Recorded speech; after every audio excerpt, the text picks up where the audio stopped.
June 5, 1989. Beijing. The street was still hazy with smoke from burning vehicles. Broken glass crunched under bicycle tires. The smell of tear gas lingered in the humid air.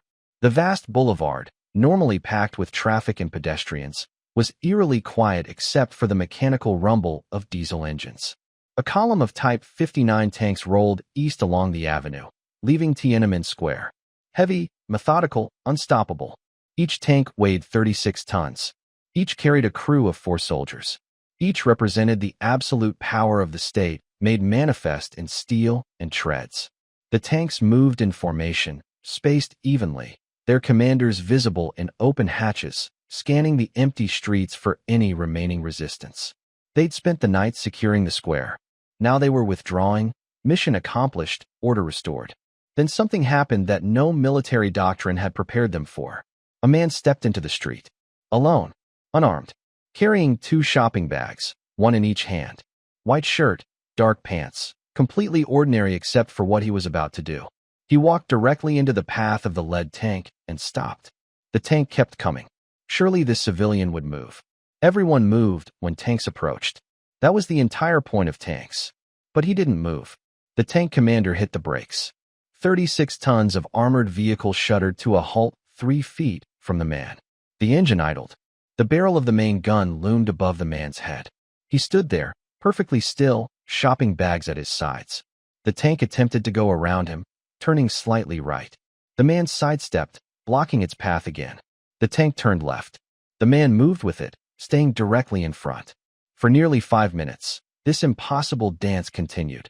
One unarmed man preventing an entire column of military vehicles from moving. No weapons. No barricades. Just a body in the way and the absolute refusal to step aside. From balconies and windows, witnesses watched in stunned silence. Foreign journalists trained their cameras on the scene, not quite believing what they were filming. He stood there for less than 5 minutes. But in those minutes, one man redefined what courage looks like. And the whole world stopped to watch.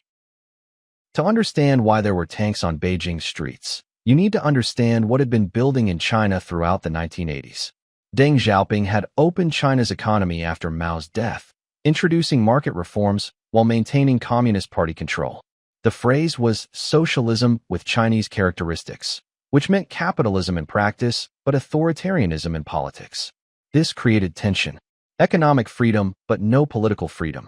Private businesses, but no free press. The ability to choose what to buy, but not who governed you. Young Chinese, especially students and intellectuals, increasingly questioned why they could have one without the other. By 1989, inflation was spiraling.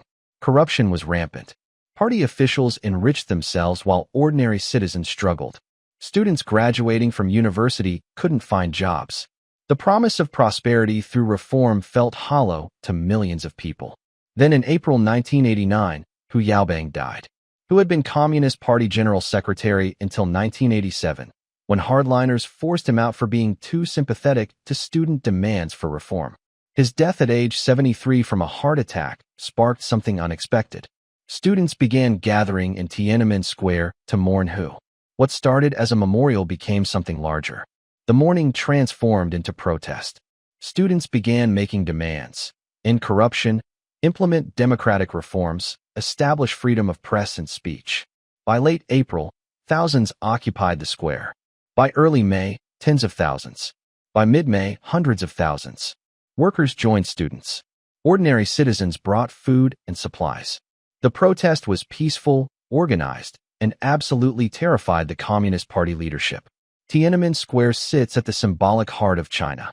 The Gate of Heavenly Peace overlooks it from the north, displaying Mao's portrait.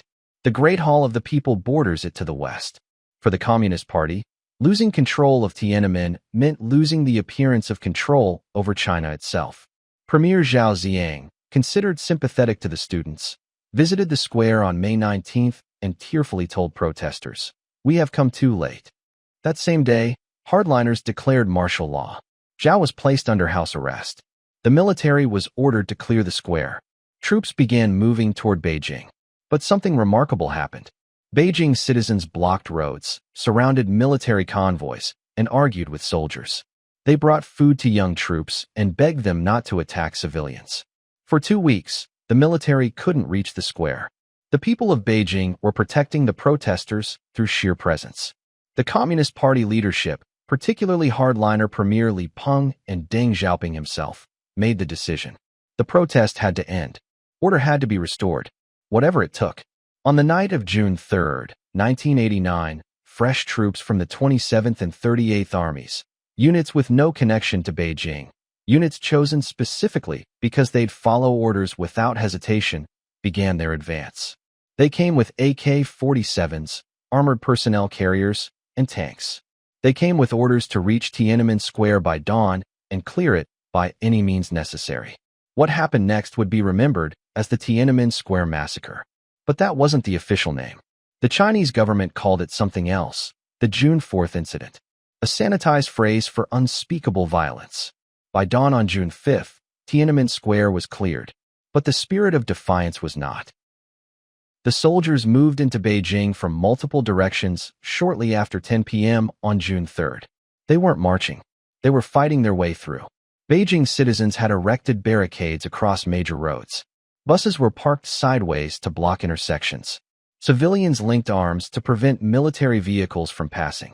They believed, perhaps naively, that Chinese soldiers wouldn't fire on Chinese civilians. They were wrong.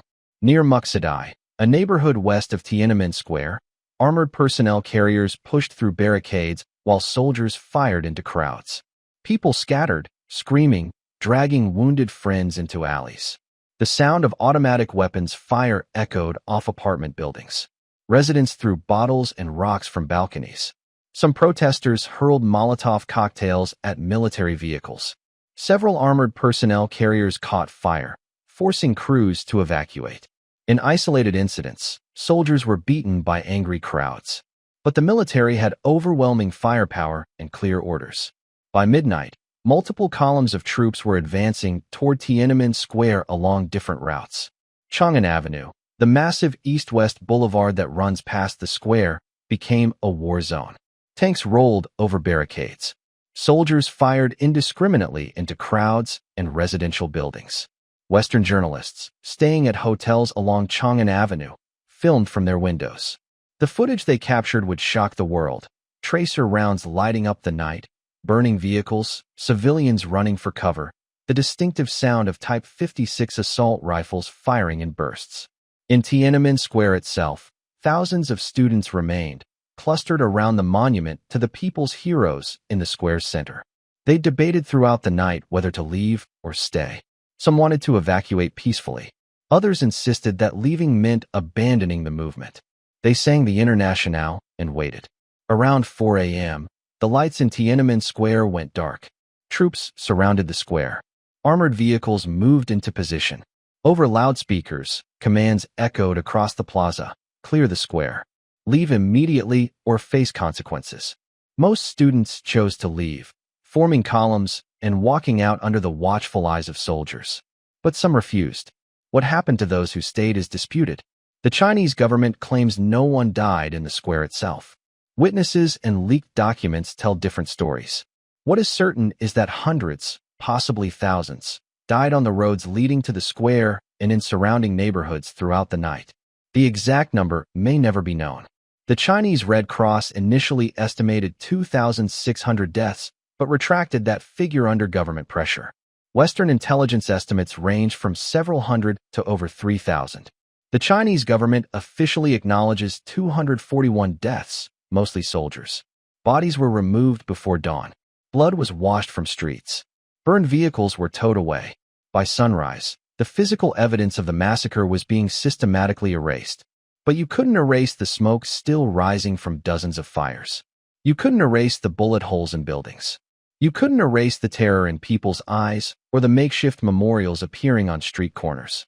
By 6 a.m. on June 4th, Tiananmen Square was under complete military control.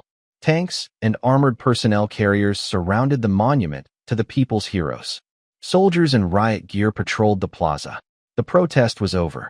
The government declared victory over what they called a counter-revolutionary riot. State media showed footage of soldiers heroically maintaining order. The narrative was set. The Communist Party had protected China from chaos. But the world had seen something different. The world had watched a government massacre its own people for demanding basic freedoms. And the world was about to see something even more remarkable. The next morning, June 5th, as military vehicles withdrew from the square, one man would do what an entire movement couldn't. He would stop them. June 5th, 1989. Late morning. Chang'an Avenue was partially reopened to traffic, though tanks still controlled key intersections. The square remained off-limits, ringed by military vehicles. Beijing felt occupied, a capital city under martial law in all but name. A column of Type 59 tanks was heading east along Chang'an Avenue, leaving the square area, returning to their base. The lead tank commander sat in his open hatch, scanning the street ahead. Behind him, perhaps 17 more tanks followed in staggered formation. The avenue was wide, 10 lanes across at some points, one of the broadest boulevards in the world. Plenty of room for tanks to maneuver. But their route was prescribed. Stay in formation, maintain speed, project power, and control. Then, from the sidewalk on the north side of the avenue, a man stepped into the street. He appeared ordinary in every way. White short-sleeved shirt, black pants, carrying 2 shopping bags that looked heavy, possibly containing groceries. He was young, maybe in his 30s, with a slight build. Nothing about him suggested he was about to do something extraordinary. He walked purposefully into the middle of the avenue and stopped directly in the path of the lead tank. The shopping bags hung at his sides. He stood perfectly still, feet shoulder-width apart, facing the oncoming column. The lead tank was perhaps 50 meters away when he stepped out. At the speed it was traveling, perhaps 15 kilometers per hour, it would reach him in seconds. Surely he would move. Surely this was some kind of mistake, a civilian who hadn't noticed the tanks approaching. But he didn't move. The tank commander saw him. He had to have seen him. But protocol said maintain speed, maintain formation. Civilians move when military vehicles approach. This was universal behavior, instinctive. 20 meters. 10 meters. The tank showed no sign of stopping. The massive diesel engine rumbled. The treads churned. The man stood there. 5 meters. The tank commander hit the brakes. The lead tank lurched to a halt, its nose 3 feet from the man. The entire column behind it stopped in sequence, like a mechanical accordion compressing. For perhaps 10 seconds, nothing happened. The man and the tank faced each other across 3 feet of pavement. The tank's barrel, a 100mm main gun capable of destroying fortified positions from 2 kilometers away, pointed over the man's head at a slightly elevated angle. The man raised his right arm, the one holding the shopping bag, in a gesture that was part wave, part command. Stop. Stay where you are. The tank commander attempted to go around, turning the tank's treads slightly right. The tank began angling past the man, but the man sidestepped, moving with surprising agility for someone carrying shopping bags, blocking the tank's path again. He positioned himself directly in front of the tank's nose, staring up at the commander. The tank stopped again. The commander tried going left. The man moved left with it, staying directly in the path. The shopping bags swung as he repositioned himself, but he never let go of them, never used his hands for anything except carrying groceries and gesturing at the tank to halt. This continued for nearly 5 minutes. The tank would try to maneuver around. The man would block it. The tank would stop. The pattern repeated. Behind the lead tank, the entire column sat idle, their commanders watching this absurd confrontation, likely radioing for orders that never came. From nearby buildings, witnesses watched in stunned amazement. Some applauded. Some cried. Some simply stared, not believing what they were seeing. Then the man did something even more remarkable. He climbed onto the tank. Photographers captured the tank man that morning.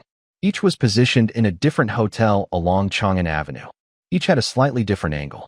Together, their images would create one of the most iconic photographs of the 20th century. Jeff Widener of the Associated Press was on the 6th floor of the Beijing hotel, about 800 meters from where the confrontation occurred. He'd been injured the previous day when a rock struck him in the face during street battles. His left eye was swollen shut, and he was working through concussion symptoms. Widener had a 400mm telephoto lens. When he saw the man step in front of the tanks, he began shooting frame after frame. His image, slightly grainy due to the long distance and atmospheric haze, would become the most widely distributed version. Charlie Cole of Newsweek was also at the Beijing hotel, but on a different floor. He captured the moment from a side angle. After shooting the sequence, he heard Chinese security forces coming to confiscate film. Cole hid his film in the bathroom toilet tank and surrendered a different role. His film survived and made it to New York. Stuart Franklin, working for Time magazine, was at the Beijing hotel as well, positioned with yet another perspective. His image, shot with perfect technical clarity, captured the scale of the confrontation: one man, multiple tanks, the empty expanse of Chang'an Avenue. Arthur Sang-Hinhua, shooting for Reuters, was at the fourth hotel. His angle showed the man's defiance from a different perspective, emphasizing the isolation, the courage, the absolute disparity between individual and state power. All four photographers faced the same problem: getting the images out of China. Foreign journalists were being expelled. Security forces were confiscating film and video footage. The Chinese government was desperately trying to control the narrative. Widener transmitted his photo via satellite phone from the Beijing hotel directly to AP headquarters. The technology was primitive by modern standards, taking several minutes to transmit a single black and white image. But it worked. His photo reached New York by late afternoon Beijing time. Cole smuggled his film out with other journalists leaving Beijing. Franklin's film traveled similarly. Within 48 hours, all four versions of the Tank Man image appeared on front pages worldwide. The photo appeared in the New York Times, the Washington Post, the Times of London, Le Monde, Der Spiegel, every major newspaper on Earth. By June 7th, the image was everywhere except in China, where it was immediately banned. The photographers had done something remarkable. They'd witnessed a moment that lasted 5 minutes and ensured it would last forever. They'd turned a fleeting act of defiance into a permanent symbol, and they'd made sure the world would never forget the man who stopped the tanks. Who was the man? That's the question that has haunted researchers, journalists, and activists for over 3 decades. And the answer is, nobody knows. In the immediate aftermath, Western media tried to identify him. Initial reports claimed his name was Wang Weilin, a 19-year-old student. This identification spread widely and was repeated in numerous publications. But it was false. No evidence supported it. No one named Wang Weilin could be connected to the man in the photograph. The truth is, no verified information about Tank Man's identity exists. Not his name, not his age, not his occupation, not his hometown, not what happened to him after he was pulled away from the tanks. Nothing. Eyewitnesses reported that after climbing onto the lead tank and apparently speaking briefly with the crew inside, the man climbed down. Moments later, several people in civilian clothes rushed from the sidewalk and pulled him away. Whether these were concerned citizens protecting him or plainclothes security forces arresting him remains unclear. He disappeared into the crowd, and he has never been seen or identified since. The Chinese government has never officially acknowledged his existence. When asked about Tank Man in interviews, Chinese officials either claim ignorance or change the subject. In a famous 1990 interview, when a Western journalist showed Chinese leader Jiang Zemin the photograph, Jiang responded, "I think never killed anyone." He didn't address the man in the photo at all. Theories about his identity abound. Was he a student from one of Beijing's universities? A factory worker heading home from a night shift? A local resident who'd simply had enough?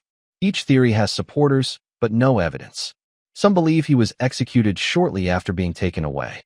Political prisoners who survived the post-Tiananmen crackdown reported that authorities arrested thousands in the weeks following June 4th. Many simply disappeared. Tank Man could have been among them. Others believe he escaped China with assistance, possibly living abroad under a new identity.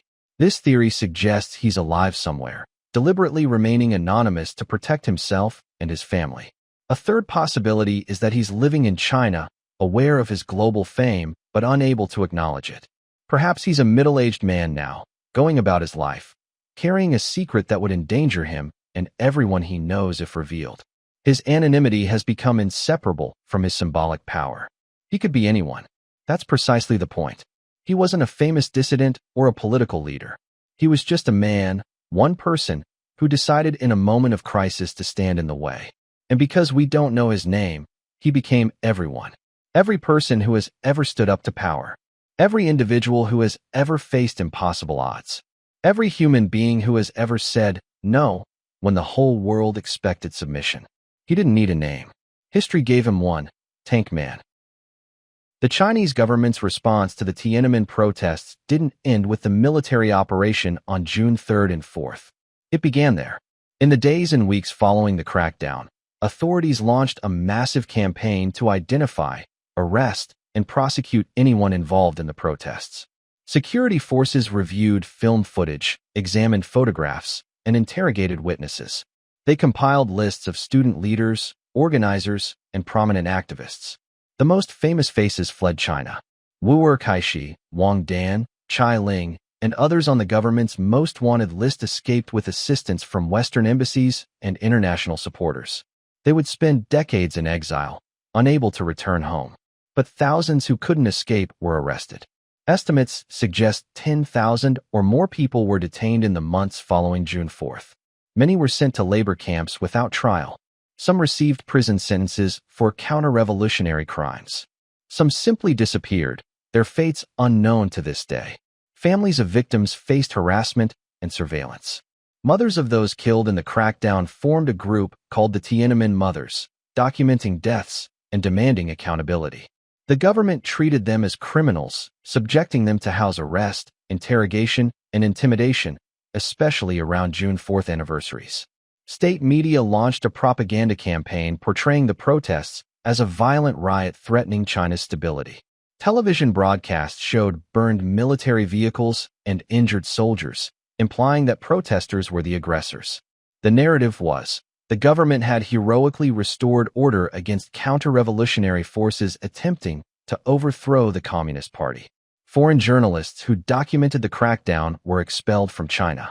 Those remaining faced severe restrictions. Camera equipment was confiscated. Film was destroyed. The government was systematically erasing evidence of what had happened. But the photographs and video footage that made it out of China told a different story. The Tank Man image, the footage of civilians helping wounded protesters, the evidence of military violence against unarmed people, all contradicted the official narrative. The international response was swift. The United States imposed sanctions, suspending military sales and high-level diplomatic exchanges. The European community condemned the crackdown. The World Bank postponed loans. China found itself diplomatically isolated. President George H.W. Bush, in a televised address, called the Tiananmen crackdown the brutal suppression of popular and peaceful demonstrations. But he also emphasized maintaining engagement with China, believing isolation would be counterproductive. This approach set the pattern for Western policy: public condemnation, limited sanctions, but continued economic and diplomatic relations. Within China, the censorship was absolute and enduring. The Tank Man image was banned. Photographs of the protests were destroyed. Archives were purged. Discussion of June 4th became dangerous. Parents stopped telling their children what had happened. Teachers were forbidden from mentioning it in classrooms. The government deployed what would become known as the Great Firewall, a sophisticated internet censorship system that blocked searches for Tiananmen, June 4th, Tank Man, and hundreds of related terms. Even oblique references were censored. Posting May 35th, May 31st plus 4 days, a code for June 4th, would get you banned from social media. Entire generations of Chinese citizens grew up with no knowledge of what happened in 1989. When shown the Tank Man image, many young Chinese people don't recognize it. They don't know what it depicts. They've never heard the story. This historical amnesia was deliberate state policy. The Communist Party understood that controlling memory meant controlling the narrative. If people didn't know Tiananmen happened, they couldn't demand accountability. If they didn't remember Tank Man, they couldn't draw inspiration from his defiance. But outside China, the memory persisted. The Tank Man image became a universal symbol of individual courage against authoritarian power. It appeared in art, film, protests, and political movements worldwide. The Chinese government successfully erased Tiananmen from domestic consciousness. But they couldn't erase it from the world's memory. And they couldn't erase the man who stood in front of the tanks. The Tank Man image transcended its origin moment. It became bigger than Tiananmen Square, bigger than China, bigger than 1989. It became a universal symbol of human dignity confronting power. In 1998, Time magazine named Tank Man one of the 100 most influential people of the 20th century, even though no one knew his name. The editors wrote, "Almost nobody knows his name.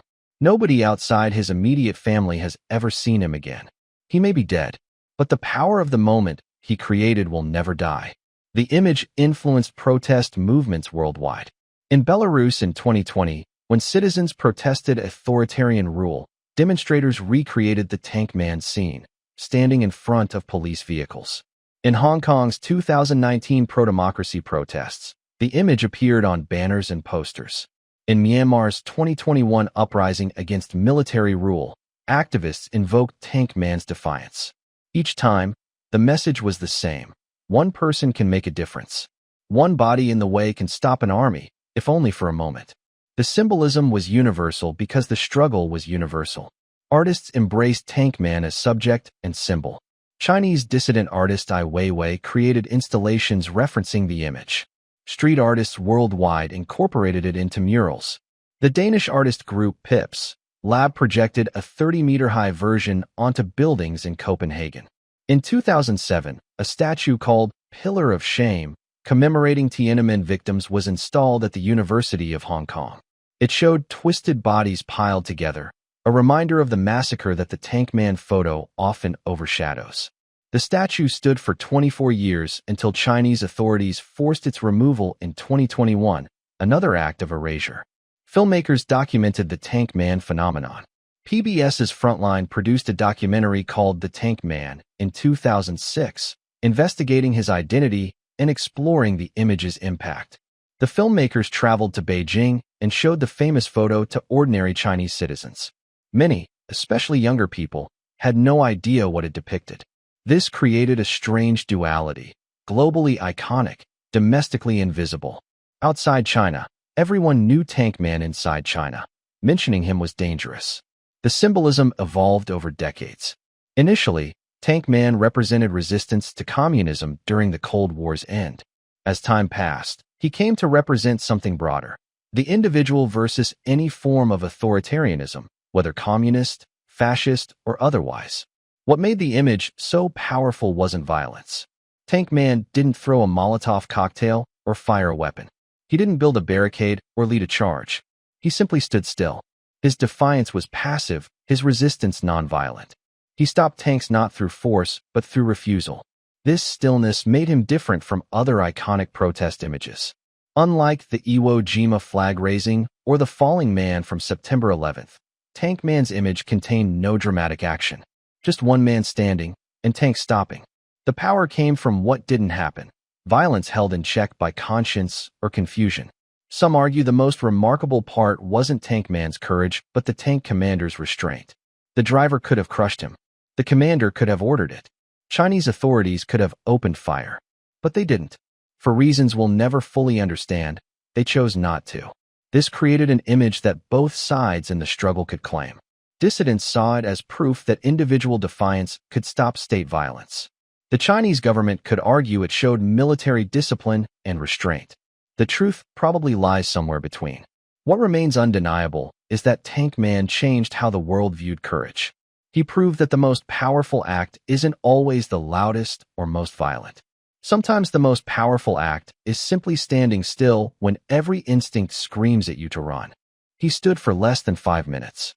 But he's been standing, frozen in that photograph, for over 3 decades.